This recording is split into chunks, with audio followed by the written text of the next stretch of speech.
This is an excerpt from my novel, Tragic Magic. My initiation into a world where the way people felt about each other didn't necessarily come from personal involvement. Up to this time, my attitudes toward people were formed entirely as a result of having contact with them. The change occurred as I acquired a more sophisticated understanding of the pronouns we, us, they, and them. I learned that pronouns not only broke up the monotony of continually referring to people by name as proper nouns, but were also convenient in broadening the base of people you could talk knowledgeably about, especially if you didn't know much about them. It was brought to my attention that Black and white people had long ago found the use of we, us, they, and them invaluable in simplifying their attitudes toward one another.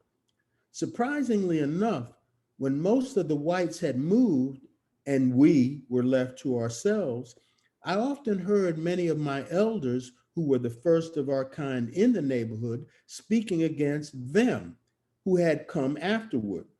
For some reason, they were not as good as us. And it was because of them that the whites had moved.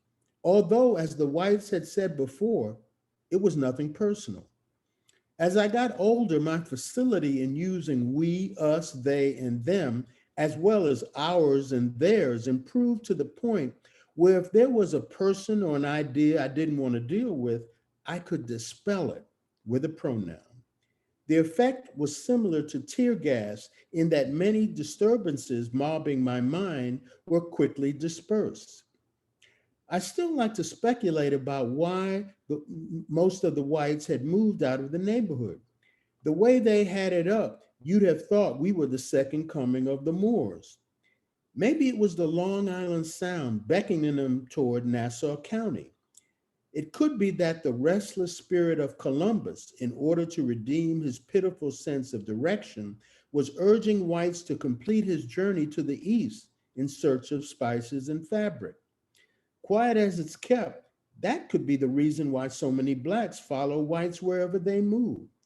It's a well-known fact that we have a heavy Jones for highly seasoned foods and fine threads. I really want to give white folks the benefit of the doubt on the reasons for their vanishing act, because it would be a drag if they split just to get away from, as the song goes, we people who are darker than blue. It's too bad about them if that's why they moved. And shame on Black folks too, if all our migrating we've done in this world was just to break into the ranks of somebody else's parade. If this is true, we have all become words and used in place of ourselves.